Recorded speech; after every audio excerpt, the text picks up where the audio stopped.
Hello and welcome to Real Hi-Fi Help. Is there such a thing as the best sound in hi-fi? I know that a lot of channels have kept on saying that there isn't, and I'm here to bust that myth, saying that there is, as basically the only channel on the internet. And I'm going to show you exactly how why I am right and most of those other people are wrong. And yeah, I'm just going to jump into it. I believe that there is a thing called the best sound in hi-fi, and that we have to then look at like the 100% of gear that's on the market. That is usually the most expensive gear, I'm sorry.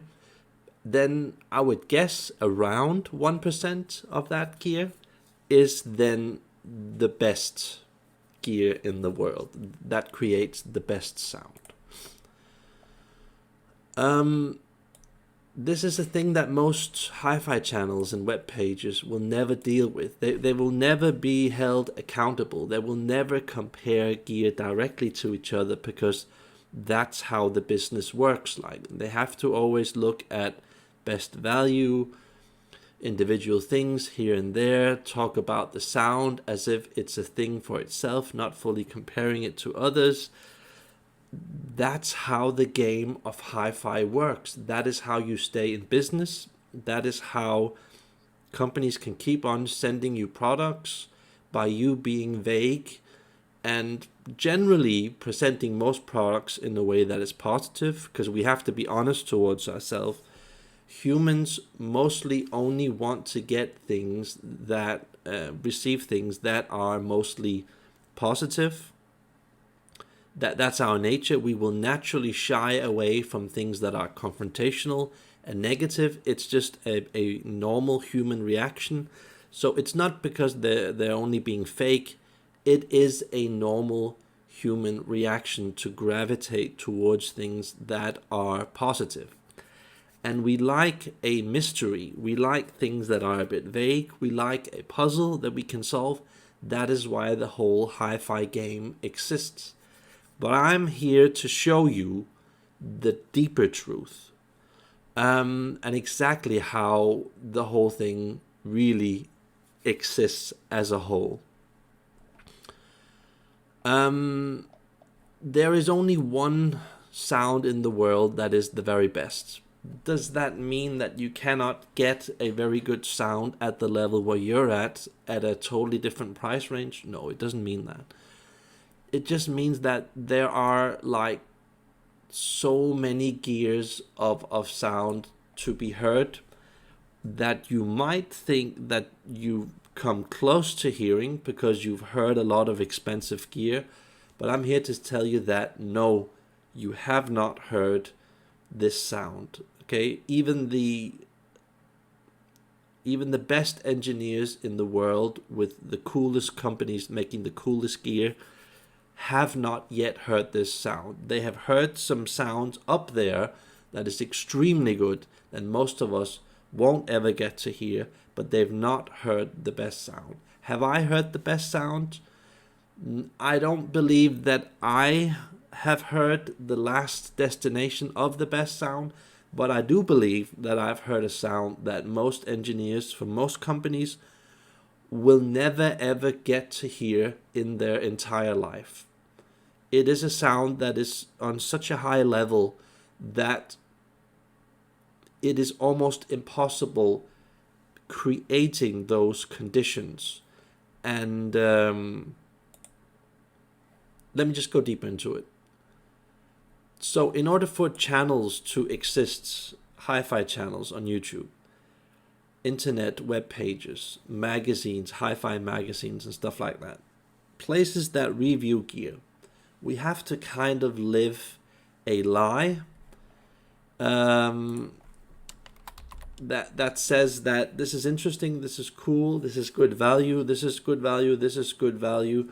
We're constantly in this good value kind of game, looking for bargains, trying to match things up, never being specific and exact with the information that we're giving out.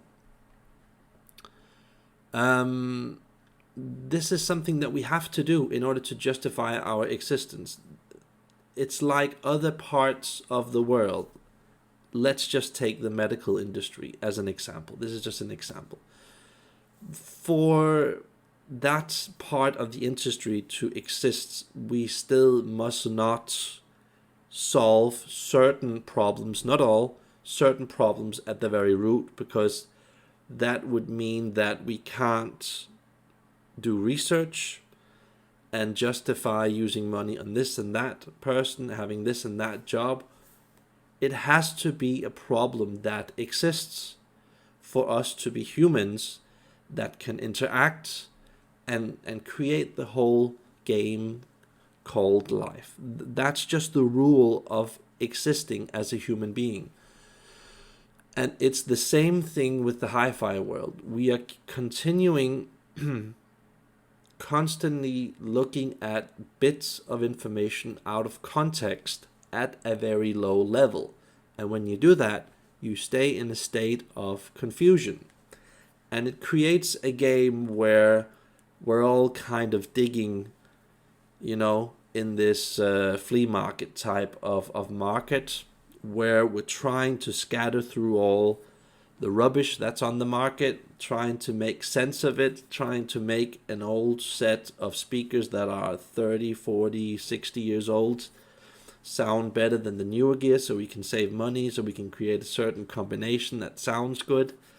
This is a big confusing game that deliberately exists so we all can have a lot of players creating this just really complex game. So, and let's just be honest, it's the answer that most people will want to hear, that there is no right and wrong, only different people with different tastes exist. And when you buy stuff like exotic brands, you're buying the brand, and because pride of ownership and stuff like that, that is completely wrong and only a fraction of the truth. So yeah, it's part of the truth, but not the complete truth, okay? I do like listening to Macintosh gear, even though I have a much higher standard. I like having gear that looks pretty. I like also listening to gear that is really high quality, but it's a bigger truth. It's a much bigger truth than a lot of hi-fi channels will want to tell you.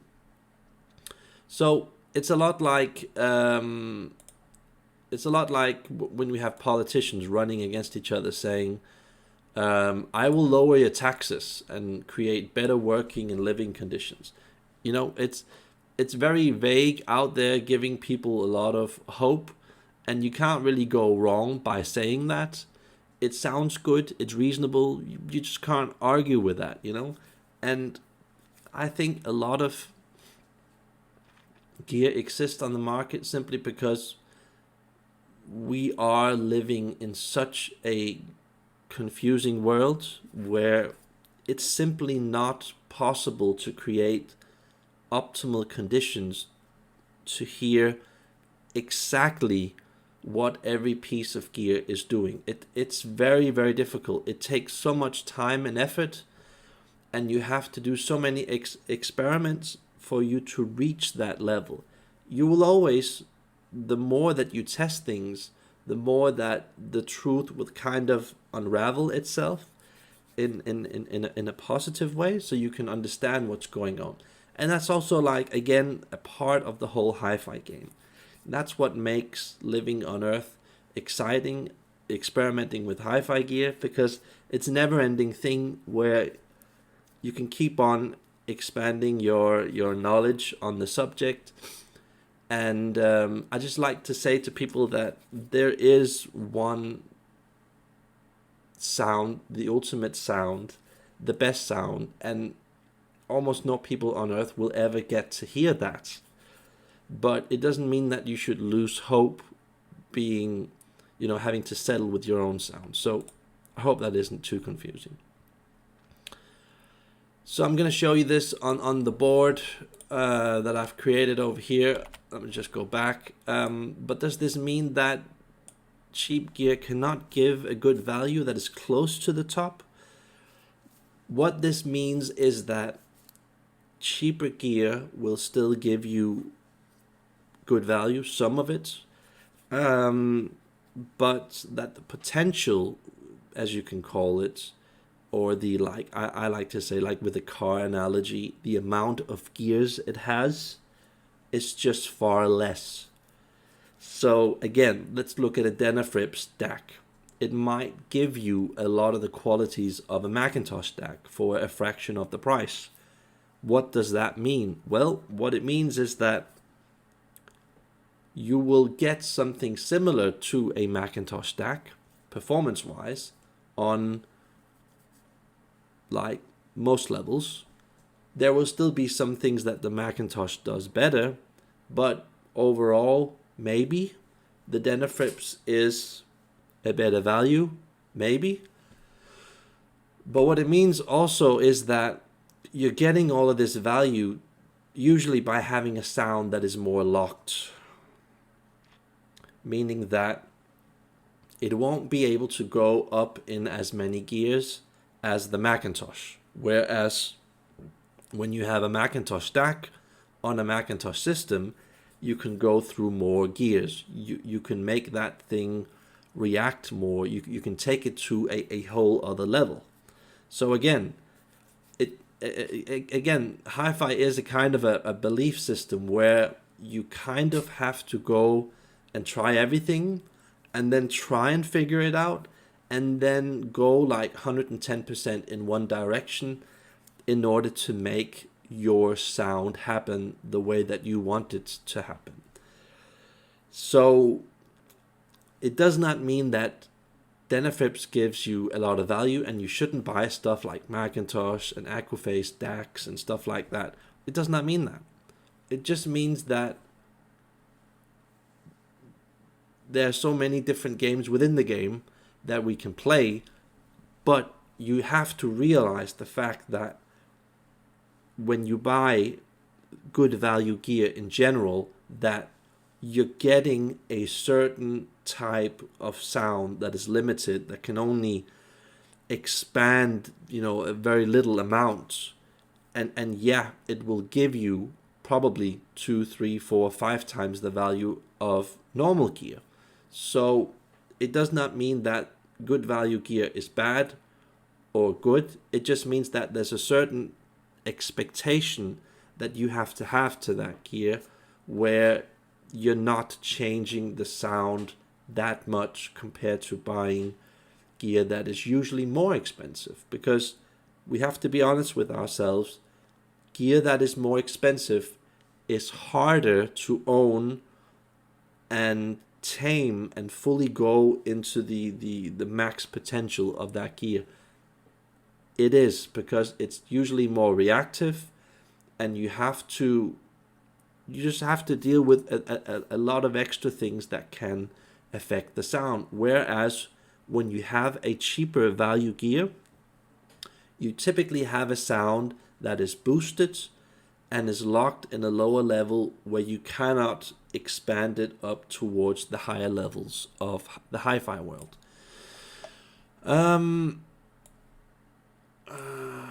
Yeah. And then there's the statement that, but I've heard some of the cheaper systems at the shows and the stores sound much better than the expensive ones. And just like I said in my previous videos, that can easily happen. And do not take that as a direct reflection of the gear, but more an ability to showcase a product in a proper way. And that a lot of normal players, normal brands in the expensive high-end world simply have a sound that is good, but not good value. Okay, that isn't necessarily the end destination of that sound for that end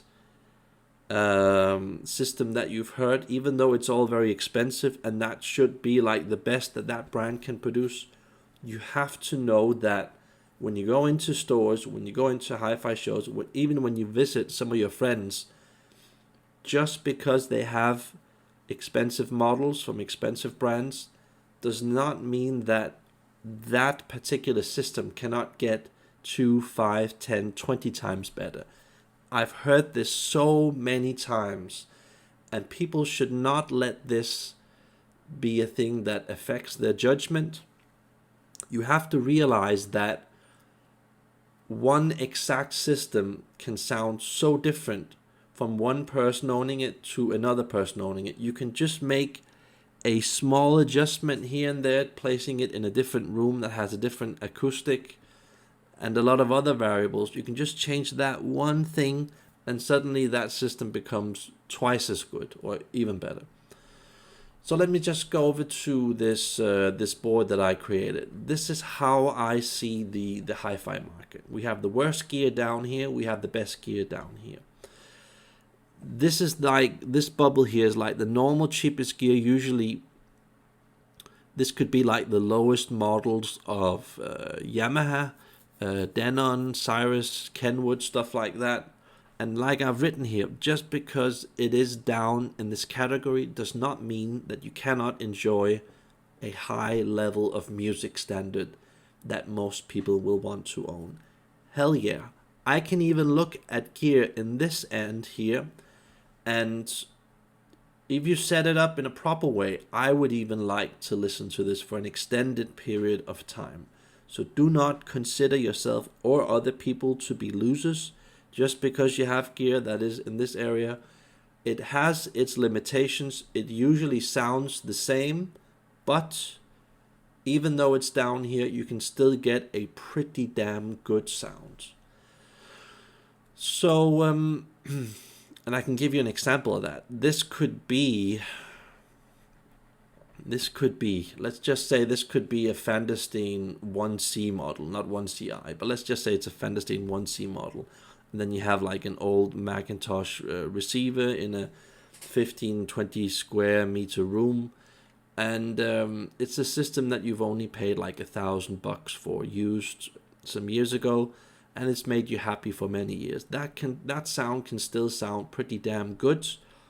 It can still vary quite a bit depending on the cables, power bar, your internet network, the pairing, all kinds of things. This can still create a damn good sound that most people will want to own. But I think that this is like the category that most people will consider the best brands that are on planet Earth. And I think this is mostly because this is what most people have access to.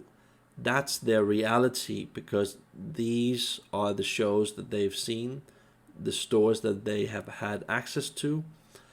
So that's fine. That doesn't mean that these brands don't sound good. They can sound awesome.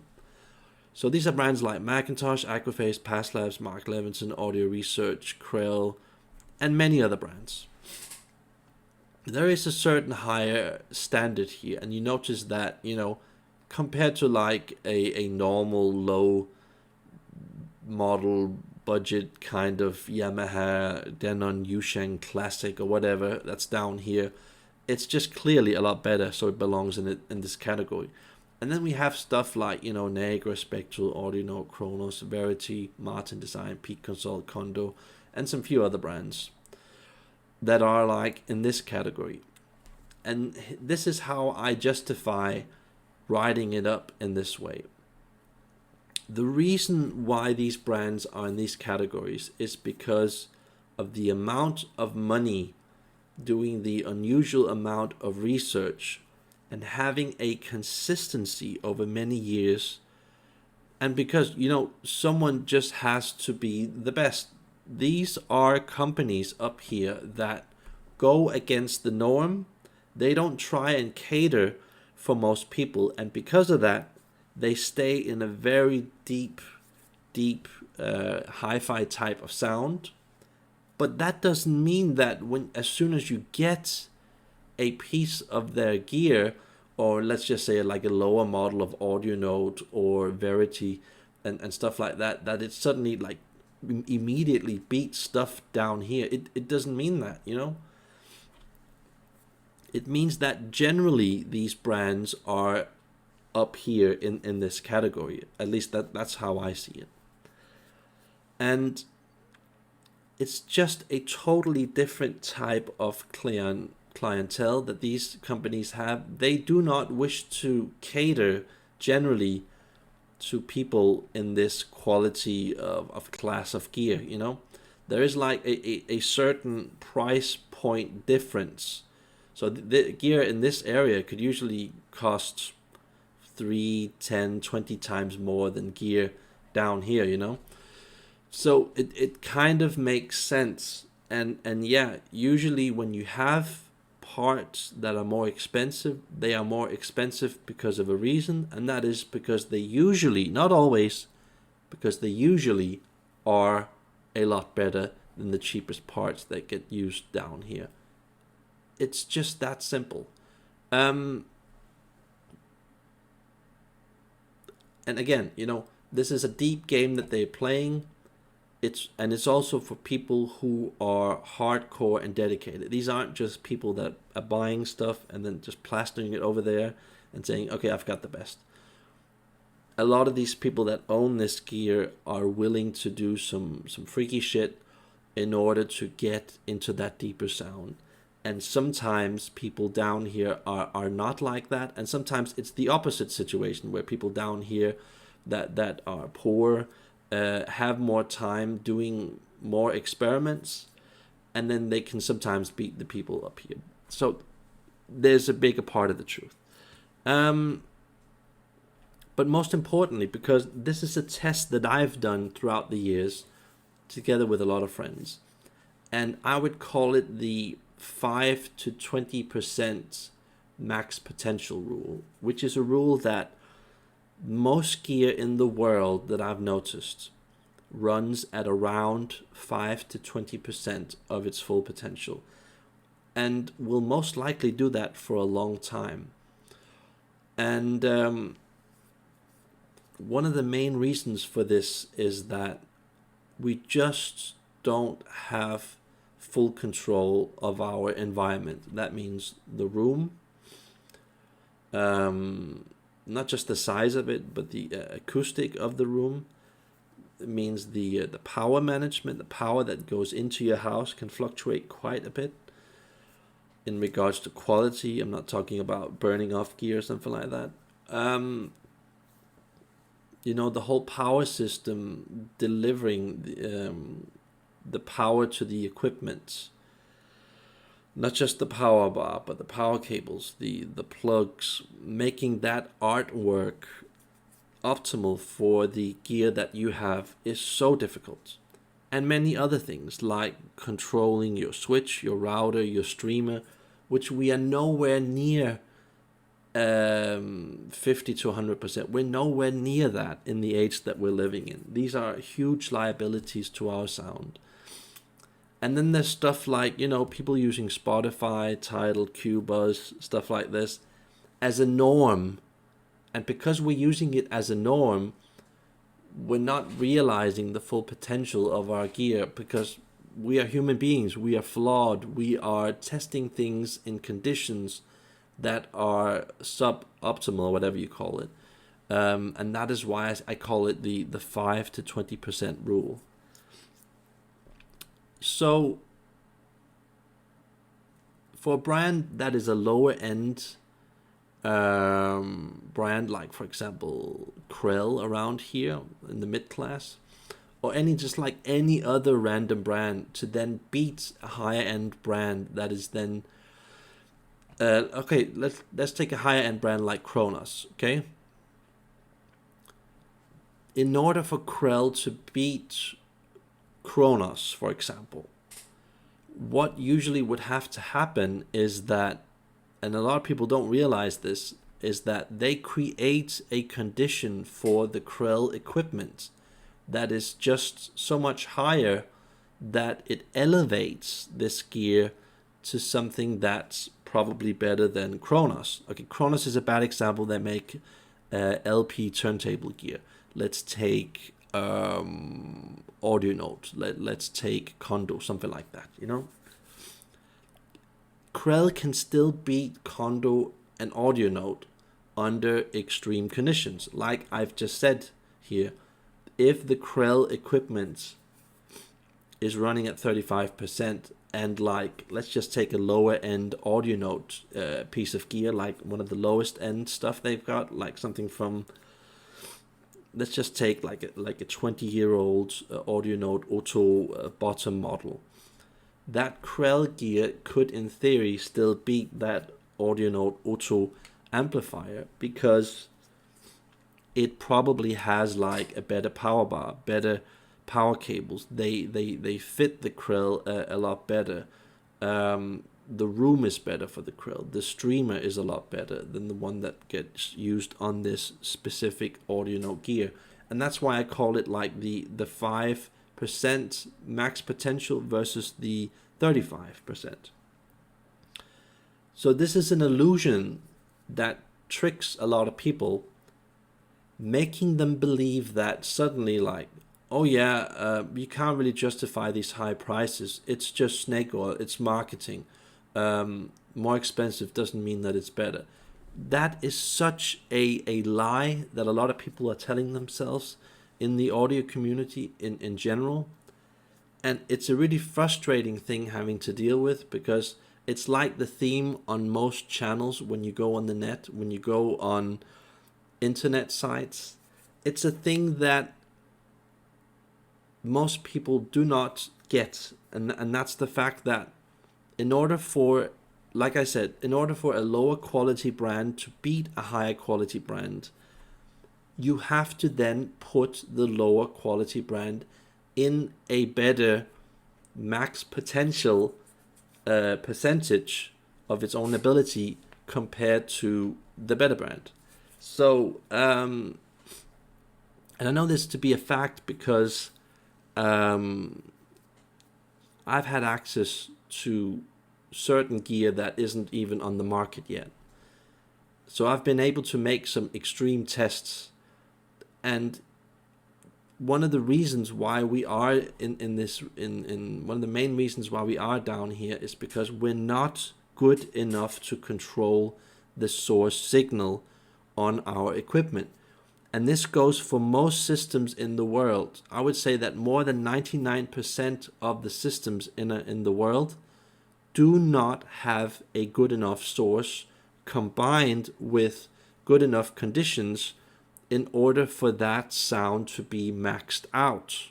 So let's just say you have a huge Audio Note system, level 5. If you have a blue sound streamer on a level 5 Audio Note system, you will hear that Audio Note system at such a low level that you cannot fathom how bad it is. If you on that Audio Note system also have a really bad room that is too small, where there's basically windows all over the place, it doesn't matter if you have the best gear in the world. It will still only play at a couple of percent of its full potential. So yeah, Macintosh, Aquaphase, everything here will basically beat it under some reasonable conditions. And that's how it works. So there isn't really a big mystery to the hi-fi world, okay? We're kind of kidding ourselves, just not realizing this, because we haven't gotten access yet to this high standard of source sound. When I say source sound, I mean CD, turntable, streamer, let's just call it wheel tape or whatever it's called. This isn't done yet at a high enough level for us to properly hear what's going on. So we're always going to be in a sort of level of confusion where everything's a mystery, and we're able to kind of find some small truths here and there, but not really look at the overall picture of how the hi-fi game really works. So and that is why we all love hi-fi. That is the mystery of hi-fi. And yes, low, mid, high end categories can still sound pretty damn good, even the low mid stuff, you know. But again,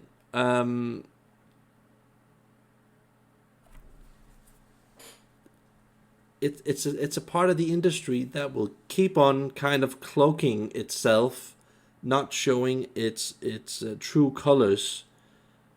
But this is how everything in the hi-fi world basically works. This is why there is a mystery. This is why there are so many players in so many different price categories. This is why most people in the world really haven't figured out that these are like the best players. And there might be like a couple of other names I could add to that list there, but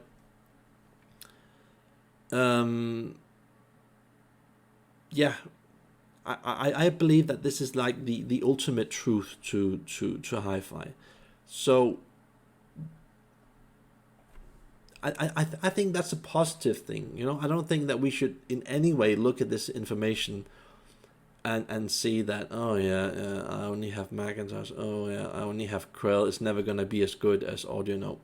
No, you know, you could have Krell gear with like the best streamer in the world, and you could potentially still beat all the lowest models of Audio. Potentially getting close to like the mid models of Audio, assuming that again the Audio gear stays at 5 to 20% of its full potential. So I hope this helps you guys, and I hope that I think that we should still love our own low-level sound, because I've heard a lot of low-level gear that can still sound awesome. But at the end of the day, even though we love our own gear, we have to not kid ourselves and realize that we are listening to a sound that is typically 5 to 20% of its full potential, and every single piece of gear is kind of affected by that situation. So a lot of different gear in the market, a lot of different good sounds, a lot of awesome sounds, and I think that's basically everything I wanted to convey in this video, and I hope that helps you guys. Like I said with my other videos, I've heard a level of streamer sound that isn't yet on the market, and as soon as it gets on the market, I'll tell you guys, as I'll be one of the first guys to tell you about it. But I don't know if it's ever going to be released. I have to be honest about that, because it's so complex setting it up.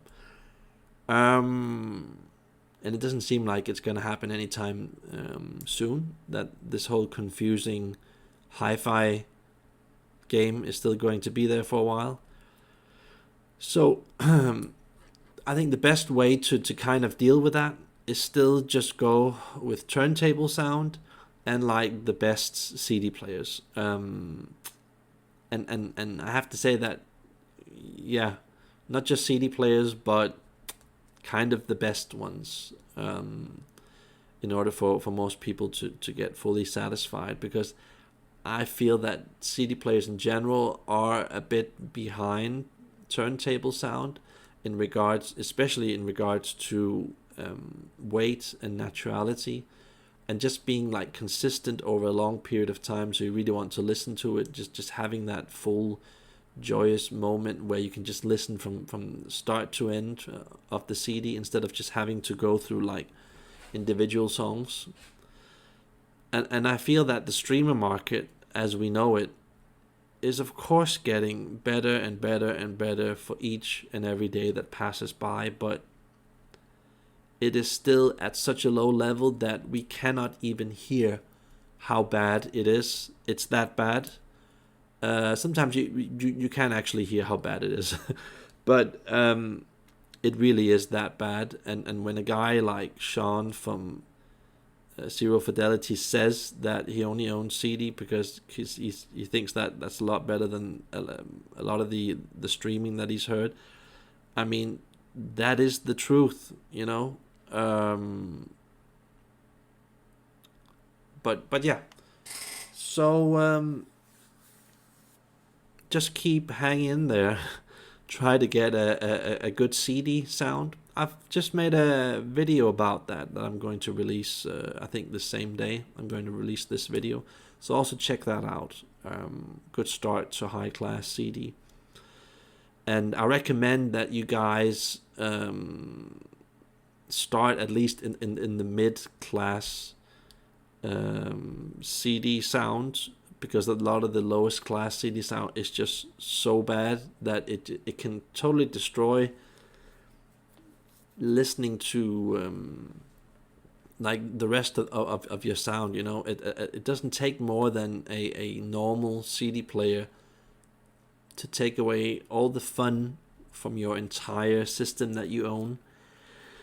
So know that, you know, if you've invested a lot of money in the rest of your system, I think it's very important. We do not stress this enough in the hi-fi world. I think it's very important to stay away from the lowest end CD players. And yeah, there will always be like a $150 Nate CD player. That's of course a good value thing that you can buy, but you know, I would then suggest going up to something that's substantially better, like all the way up to like a Macintosh MCD 500 as like the next step out of that. I wouldn't go with all the regular stuff costing a couple of $1,000 here and there new. There are exceptions to the rule, of course, but just so check out those videos, you know. Good start to mid-class CD sound and good start to high-class CD sound. I think that will help a lot of people in the hi-fi community, so they don't have to settle with a very, very low standard of sound. And yeah, I encourage people not to stream unless they own their own files and have it on their own hard disk or NAS or whatever you call it, and then have a much higher streamer that you can't generally buy in the stores. If you can create that yourself, then you're headed in a direction that could potentially be very, very good. And yeah, I'll try and keep you guys updated on my friend when he's released this big streamer, if it gets released. But yeah, anyway, check out that streamer video that I made the other day, I think some months ago, like the lost found in the streamer world or something like that. I can't remember what the video is called. That's a very interesting video that you might want to look into. And actually, it might be that they will soon, that the market will soon figure this out, so you can't buy those components anymore. So I suggest that you, if you really want a really top-notch good sound, that you try and start with that project. I've kind of laid down the blueprint for that in that video. It's not very exact, but I think the important thing is just to get those parts before the companies realize that this is some of the best gear on the market, and it can totally change the hi-fi world. So try and get a hold of that gear. I don't have any links to that. I just mentioned the names. You have to find it by yourself. And yeah, I hope that helps you guys. Remember to like and subscribe. Bye.